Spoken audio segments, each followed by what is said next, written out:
Good afternoon. Today is Monday, August 25th, 2025.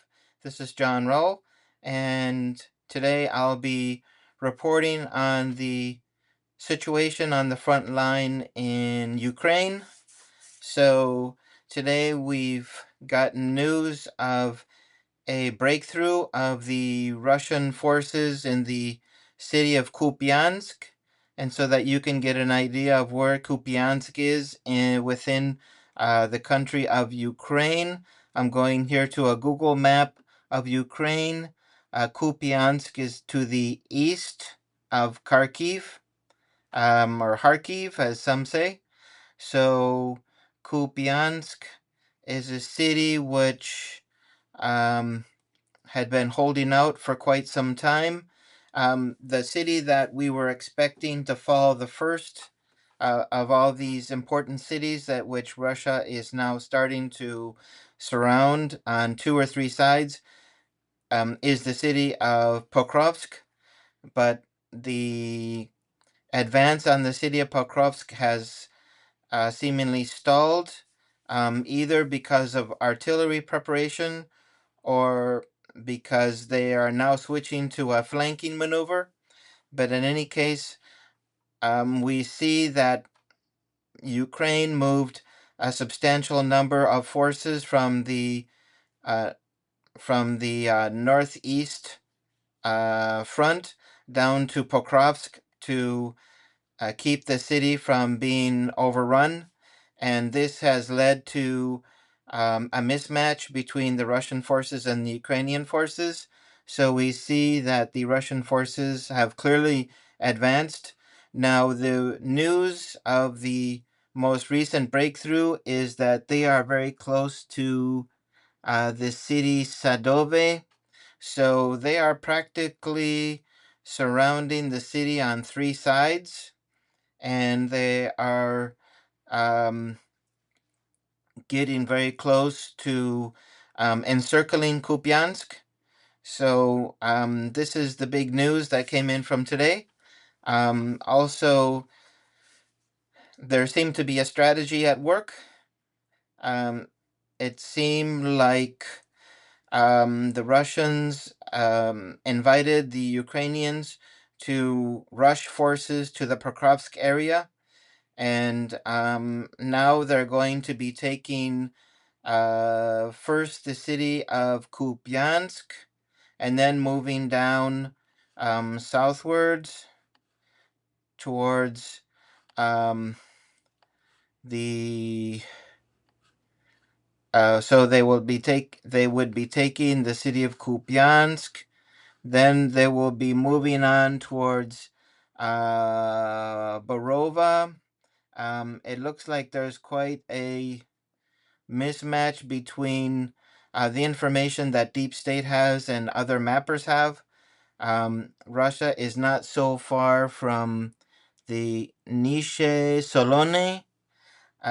So the Ukrainian forces are in danger of being encircled in this pocket around Borova. So I'm not too sure where the difference is coming in there. Also, Russia is advancing towards Liman and Yampo, also towards the city of Sibersk. So it seems like the strategy of the Russians is to first take this area, this pocket, which has the Kupiansk. You can call it the Kupiansk pocket. Um, on one side, on the western side, there is the Oskol River, so that's a natural barrier to contain the Ukrainian troops. So all they have to do is to move their way down the Oskol River, and they can close off this pocket, and then they can split this pocket up into different pieces. So it seems like they're going to work on the Kupiansk pocket first, and then move their way southward to Borova, then to Liman, Yampo, Siversk. The Russians have already taken the Serebryanka forest. So this was a huge defensive position that the Ukrainians had. So that position has fallen, and so the Russian forces are marching westward towards Siversk. So this whole area, which is basically the Siversk to Kupiansk, is it appears that this will be the first areas to fall, kind of in a domino. So as Kupiansk falls, they will move forces down towards Borova, towards Liman, and then towards Siversk. Um, and then from there, they can start moving northwards towards Kramatorsk, Slovyansk, with the goal of reaching Kharkiv.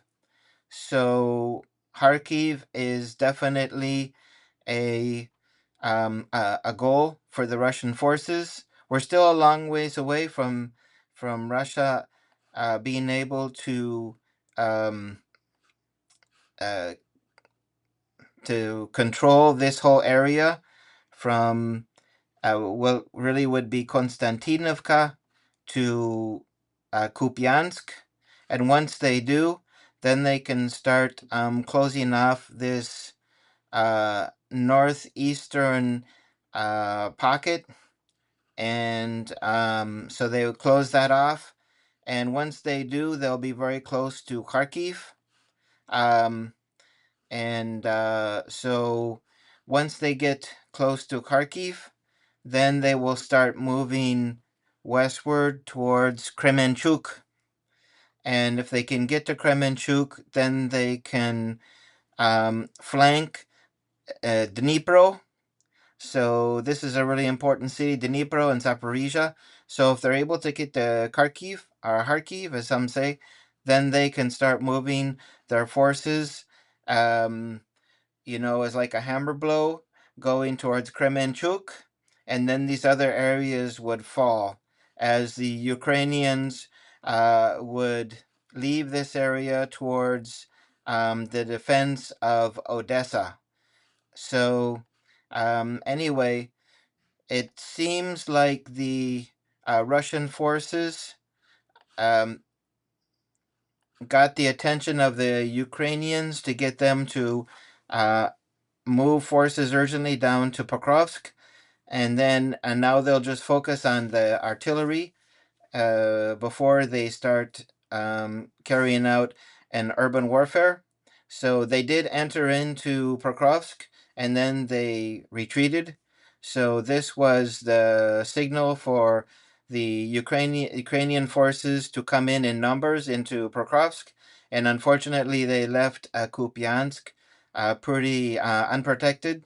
So um, if we go to the um, ethnic Russian regions, which this comes from a CNN map from 2010, or not too sure when they published this map. It's 2001 Ukrainian census. So anyway, you can see that Kharkiv is one of the um, ethnic Russian regions, as well as the regions down towards Odessa. So, if Ukraine does not start working on a peace deal to cede the territories to Russia, they're in danger of start losing the oblasts, which are to the west of the current oblast that the war is taking place in. So you can see that there's 4 oblasts next to Crimea. They're pretty much all taken, you know.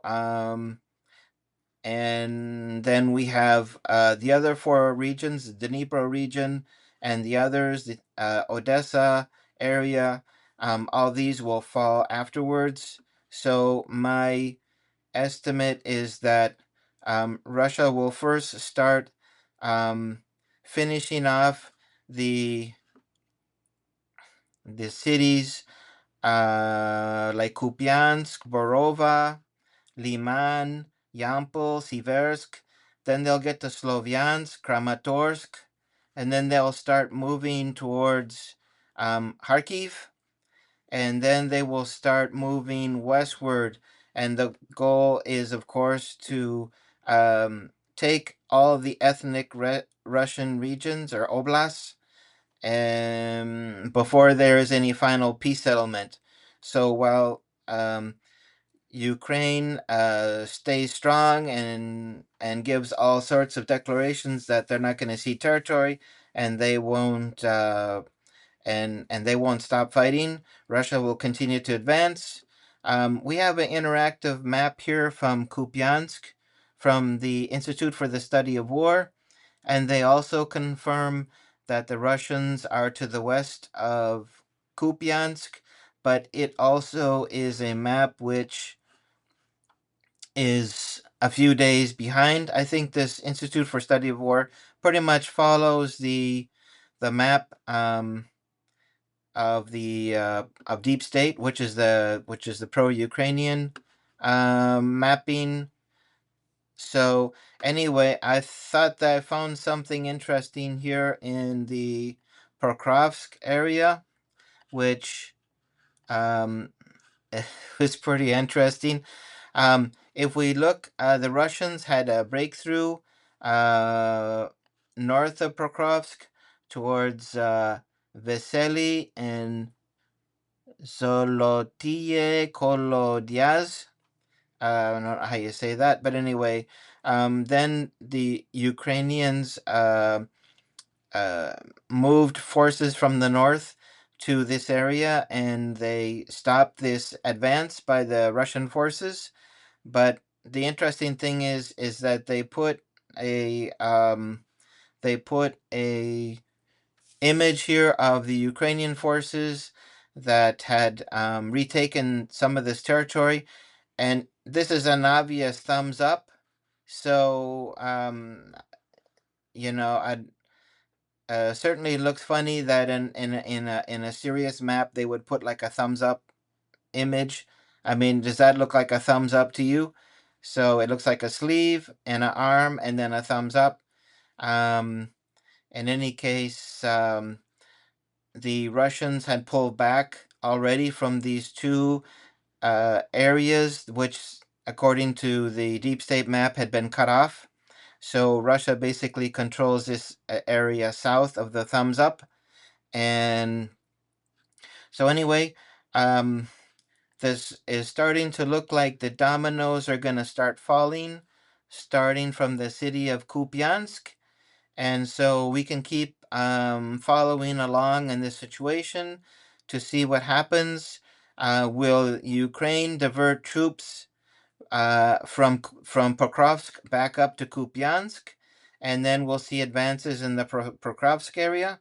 In any case, this as we start to get into the fall and into the winter, we can certainly start to see more focus of the Russian forces in the these northern regions of Ukraine, because this will be much easier keep to keep resourced, and they can also do artillery and airborne attacks on the Ukrainian troops in this area as they hunker down for the winter. So anyway, that is my report regarding the big Russian advance. So we can see it again. Here's Kupiansk. Apparently, the Russian forces, some of them, are reached down to Sadove. And if the regular army follows up to fortify these areas, Kupiansk will it'll be a matter of time before Kupiansk falls. And this is a big city, and this will be the first big domino that will fall as the Russian forces start to move southward towards the other dominoes: Borova, Liman, Sloviansk, Kramatorsk, Konstantinovka. And so eventually Pokrovsk probably will be the last to fall rather than the first, but we'll see how it goes. And as the Russian forces keep the Ukrainians guessing, we'll see how this develops. So anyway, thanks for joining me as I took a look. And again, here's the Ukraine map, so we can see the Russian forces in Kupiansk. Then they will start moving south, and when they take this area from Kupiansk down to Pokrovsk, then they will start to move westward, following along the Russia-Ukraine border until they get to Kharkiv, and then they'll start moving towards Kremenchuk.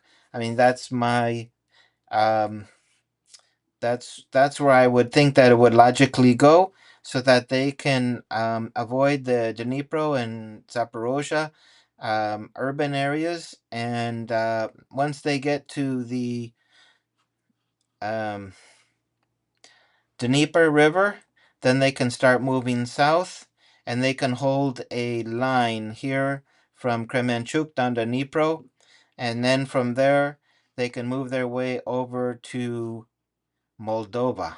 So that may be in a year or so.